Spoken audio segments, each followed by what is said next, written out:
tarajia kukutana na mtu wa tofauti kabisa na jinsi ulivyonizoea, kwa sababu kwenye kuigiza kuna kipengele kimoja walimu wenzangu wanakifahamu, Mwalimu Bakari Mtaula, Haji Mgwami, Robi Jisu na mimi mwenyewe, kwa sababu tulikuwa kundi moja kipindi hicho Tambas Group. Kuna kitu kimoja tunaita abnormal, na hii abnormal ndio imewafanya wasanii wengi wa zamani kuweza kufanikiwa, kwa sababu inamwezesha msanii kucheza karakta tofauti tofauti hata pale ambapo atabadilisha director.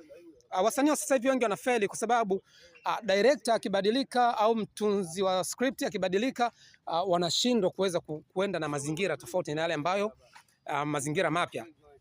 Kwa hiyo huwa nakuwa abnormal na kuwa kitu kingine. Kwa hiyo ukinikuta naigiza, tarajia kukutana na mtu ambaye anatakiwa kufanana na uhusika ambao amevishwa. Kwa hiyo usije ukashangaa sana ukinikuta labda nimeigiza labda kitu cha tofauti. Lengo ni kutaka kufikisha ujumbe. Wasanii kama Riyama Ali wameweza kufanikiwa kwa sababu ya abnormal. Dimoso, Mohamed Likulo wamefanikiwa kwa sababu ya kutumia hiyo abnormal. Mwenye Hija Kupeleka au Sanjo Wansiuka, naye wote hao wameweza kupick up kwa sababu wameweza kutumia abnormal. Na wasanii wengine kina Dori na wasanii wengine mbalimbali ambao tuliwafundisha miaka hiyo ya nyuma. Kwa hiyo na mimi mwenyewe pia ukinikuta naigiza, tarajia kukutana na mtu wa tofauti kabisa. Asante. Kwa hiyo hayo ndio mazingira ambayo ukinikuta katika mazingira kama hayo usije ukashangaa. Usije ukashangaa. Na nikiwa nahubiri ni Roho Mtakatifu ndio ambaye anafanya nini?